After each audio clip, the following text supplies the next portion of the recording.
चे नाव बदलून प्रचंडगड असं ठेवलं।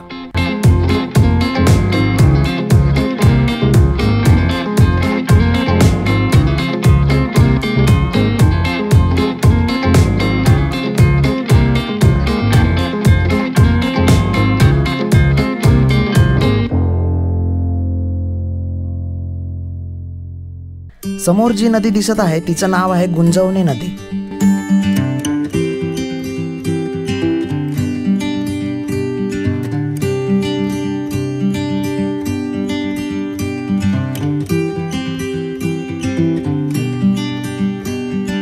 पुण्याहून स्वारगेट पासून सकाळी 6:30 वाजता वेल्हाची गाडी निघते। तोरणा पुण्यापासून 70 किलोमीटर अंतरावर आहे। तोरणा गडावर जाण्यासाठी पुणे सातारा रोडवर असलेल्या नरसापूरवरून एक रस्ता वेल्हे गावापर्यंत जाते। सिंहगड रोड खडकवासला खानापूर पाबेघाट मार्गही एक रस्ता येतो।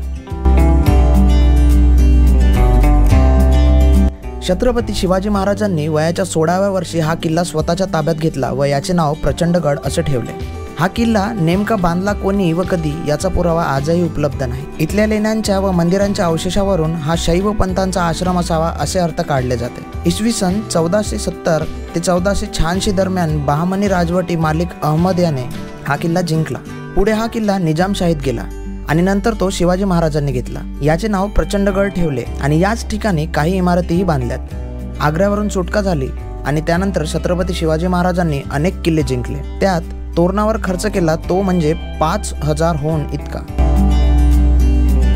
संभाजी महाराजांची निर्घृण हत्या झाली तेव्हा हा किल्ला मुघलांकडे गेला। शंकराजी नारायण सचिवांनी तो परत मराठ्यांच्या ताब्यात आणला। पुढे इसवी सन 1704 मध्ये औरंगजेबाने याला वेढा घातला।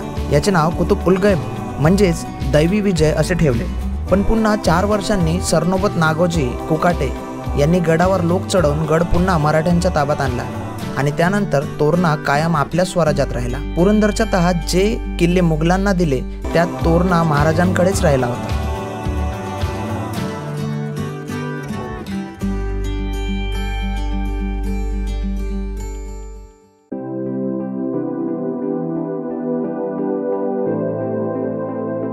मुख्यद्वारावर प्रवेश करण्या अगोदर आपल्याला हा गिनी दरवाजा पार करावा लागतो।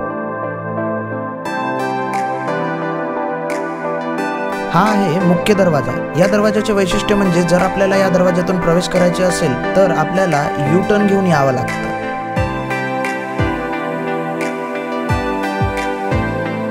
मुख्य दरवाजातून समोर आल्यानंतर आपल्याला पाण्याची टाकी पाहायला मिळते।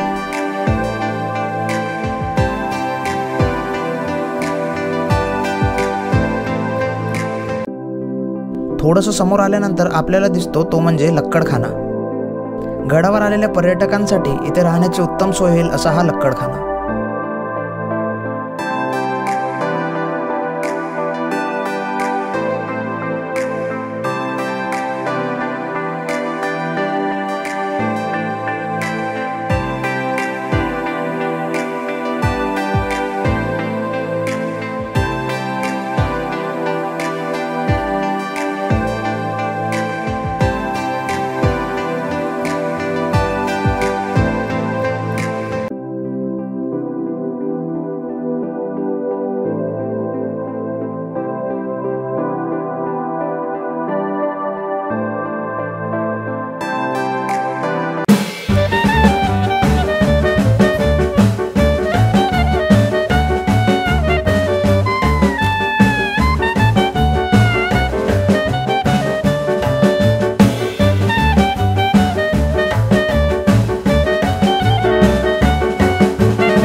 या माचीचं नाव आहे झुंजार माची.